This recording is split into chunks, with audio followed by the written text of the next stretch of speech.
Yes, greetings. This is your boy, Goddy Freeman. Today, I am not going to be discussing about travel and tourism business, but I just want to share with you as a Nigerian. I hope everyone watching this, you're having a good time. It's a holiday period everywhere, wherever you are from 25th of December till 1st of January. It's usually time for holiday where people relax and spend time with their family, whether you're a Christian or you're a Muslim. All right? In this spirit of holiday, we're not making business. I'm just going to be sharing this with you as a Nigerian. And just relax and open your heart so you can see from your own perspective, you will understand. Yeah, this is it. Uh, Nigeria is a blessed country. Nigeria is a great country. And no matter how and what we think of it today, we all flew out of Nigeria with a green passport. So, and for that singular reason, we should be proud of where we come from. I am a proud Nigerian, and I hope you do too. What I want to share, I was doing some research some time ago, and it was still regarding tourism, and then why also sharing with people around me and in place of work and all that. And I realized whenever I bring it to them to say, okay, would you like to visit Nigeria? Would you like to visit Africa for tourism? They will say no. I have been to the Zanzibar, I have been to Morocco, South Africa, Egypt, and the likes. And I said, Nigeria is a very interesting place. Would you like to visit? So, I'll think about it. I'll do this, I'll do that. But when it comes to business, those who are into business, they usually want to run to Nigeria to do business. But when I mentioned the tourism, I realized it's not too catching for them. So I have to dig further to know why people are not prioritizing Nigeria. You know, we are very popular nation. You know, there is no continent in the world. If you've not heard about Nigeria, our demography, where we are from, and the black nation, it somehow, you know. And coming back to the tourism business that I said, Nigeria has a lot of attraction center you can think of. You know, just put in place all the tourism attraction you can think of. Is it cultural, natural attractions? However, you can name them. Nigeria has a lot to offer. We have a lot of interesting places where people can, you know, visit, right? But when we post this to them and say, we have an interesting place to visit, would you like to visit Nigeria? They say, think about it, but this year I'm going to Zanzibar, I'm going to this, blah, blah, blah. Of course, I am also a proud African man. Yeah, I believe in Pan-African, where we will come together one day and become just like the state, so that Nigeria as a country and every other country will just be a state in Africa as a United States. You know, so when I dig further, let me go straight to the point and why I'm recording this video. When I try to go deeper to know why people do not prioritize Nigeria, even when we have those natural attractions, I realized that of course there are a couple of problems came up, and we have infrastructural problems are there.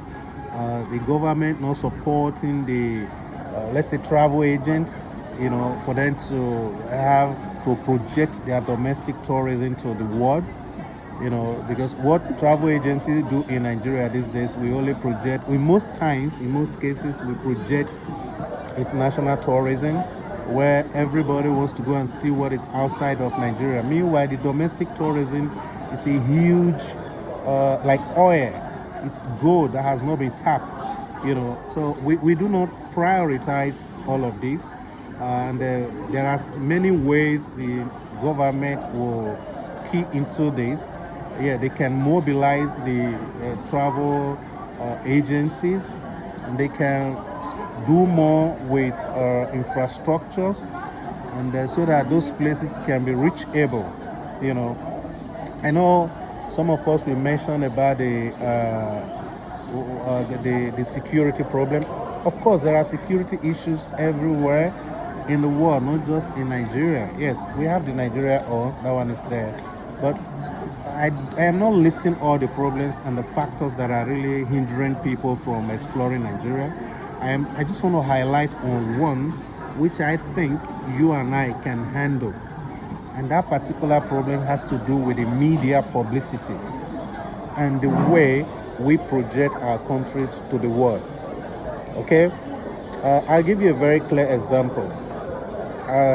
One of the first lady of Nigeria was making a speech, and during that speech, he used pidgin English because Nigeria is a very diverse culture.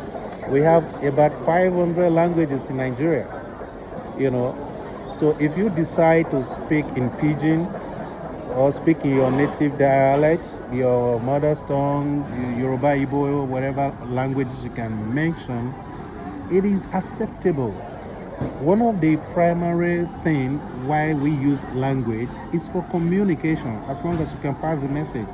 So what am I trying to say here? Well, the first lady, while making a speech, it said, "Now only you waka come." We all know that slang. Now only you waka come. The next day, that thing was viral everywhere. What am I trying to highlight here? If that news was from America, Europe, or from other civilized environment, what the media personnel who were in that room, they know the right button to press to quickly silence what you don't want the world to see or the public to see. Not that they were actually trying to relegate the first lady to the background, that, oh, your level of English is blah, blah, blah. It wasn't so. Perhaps the person wants to just chase clouds. You know, they want to just make meme out of it. They want to just laugh, turn into comedy or whatever you call it. You know, what am I saying there? When we see things like this, we can quickly handle that. So in the same way, I'm not here to preach about language, who speak the best English, Queen's English, and what have you. No, my point here, I am sharing that when we see certain things that we know we can immediately handle, it is better to just stop that thing there. You know why? Once it gets to the media, it'll be very difficult for you to stop it. Okay, we see news about Nigeria. We see, yes, in everywhere in the world. Go to New York, go to anywhere in Europe, they all have their own bad side. There are places that are ghetto. There are places you will reach like, wow, are we in New York? There are places we reach, so what, is this London? Is this Europe? You know, we have even the China that everywhere is like computer. When you still go there, you will see some places and you will be wow, you know. But some of these things are not easily projected on the media by their citizens, right? So the way we quickly bring ourselves to the international community, to social media, mainstream media, we are not projecting our image well. It doesn't speak well of us. You know, it's very easy for you to quickly bring something come out. Oh, you need followers. Oh, they said the president was speaking English, he made a mistake. Oh, National Assembly, someone was making speech, he did this, he did that. Oh, somebody said that. My brother, you will make you get a lot of followers. You get a lot of, you get the fame you're looking for. But at the end of the day, that will not be able to remove the shame and the way you project the image of Nigeria bad. Even when you try to do that, there are a lot of programmers, they will bring that thing out for you. Same way, look at the issue happening in the UK, for example, now. Not just UK, Europe, everywhere. You know, people go to internet to fight with their husband, fight with their wives. Marriages are broken. These things is happening everywhere. There is nowhere they have perfect marriage. Yeah, I must be honest with you. The formula you are using for our marriage, for instance, your cultural values way from Africa, you are trying to apply that same formula here in the Western world. Sometimes it may not work. Yeah, here the work life, the timing, it is not the same thing we have in Nigeria. Here you see some people exchanging key with their, wife at the bus stop. Hey, honey, you are back. Take your key. You are going, and then the next person is exchanging. You hardly have time to the family life. You hardly have time together. And this is a man who was a big boss back home. Perhaps you were the bank manager. Your wife doesn't even go to the kitchen. We have house help, people who work surround you. You don't even wash your car by yourself, you know. But when you get to Europe, all of these things, they are not the same.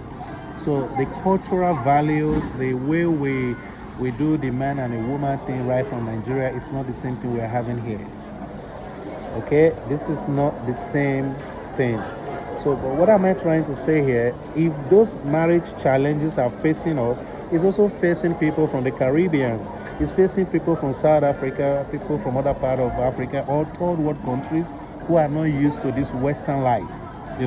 So at the end of the day, you bring your own to the social media. We will laugh with you. We will enjoy the moment. But when you eventually settle with your husband or wife, this news cannot leave social media, right? You messed things up already.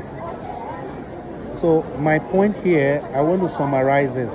Whenever we are speaking about or against Nigeria, we should be very careful. We should be mindful of what we say. And I'm not saying we should hide evil or we should hide bad news, but know how you say it. Because these people, they feel, oh, your country is very bad. I heard this. And then sometimes things you've never heard yourself. You'll be wondering where you're getting this information from. It's on the media. Before you know, they will click on the link. This is, I'm telling you, practical truth. They click on the link and show to you, is this not this? Is this not that? So we have to be very careful. So one of the problem I see during that tourism research, I realized that we citizens, we Nigerians, we are projecting our image bad, not deliberately. Some of us were doing it without knowing the damages we are doing to the country by putting it out there, information which were supposed to be consumed within alone, like fighting in the public, about your personal lifestyle, you're sharing in the public, things you're supposed to. I just give example of the marital fight. You can actually handle that within your community. Your parents back home can intervene. Your community right there in wherever you live, Europe, London, anywhere. You can sort that out without bringing it to the media. Before you know, you say Nigeria again. So some of these news has greatly and it affected the way the perception which the international community they are having towards Nigeria. And this limits our tourism, which is a very huge industry that can boom. All of us cannot just be rushing to London, Paris, America to go and be seeing their beautiful places. We have ecotourism. We have other tourism where people can visit nature. And this will generate money for us. Tourism does not just generate money for coming to see the attraction alone, the flight ticket. We have the landing. When you are taking off flight, when you are landing with a flight, there are taxes to be paid to the government. The hotel those tourists will sleep, is there. They will pay for hotel. Then the workers who work in that hotel, the food they will eat, this will automatically generate a lot of money for GDP to grow, in every country. We should think before we really promote whatever we see on the media. We just see every news. Is this audible for people from outside to view? Does it make sense? Yes, it's making people to laugh. Yeah, we Nigeria, I know some pidgin joke you will bring out, I'll be laughing. Or if I remember, I'll be laughing.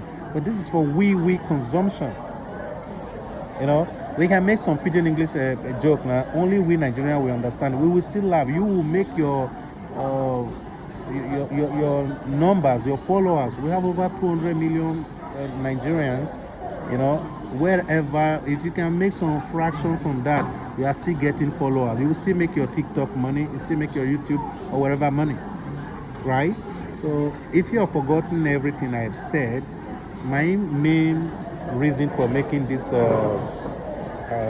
video is to sensitize us, is to talk to us, to be very mindful when we are dropping information out there about Nigeria as a country, because when we damage the image, it will scare people away. Not only Nigeria will be carrying money to London to go and spend, or France. No, let them also bring to our country to spend. It will boost our GDP. It will also, it will help us. It will help the country to grow. We need it, all right? So this is my 1% observation that I see during that particular research, and then I said I was going to share with my Nigerian brothers and sisters, wherever you may be. Thank you. Yes, this is your boy Goddy Freeman from Easy Guide International. God bless you. You have a wonderful 2026 that is forthcoming, few days. And then thanking God for the 2025 we share. God bless you. Bye.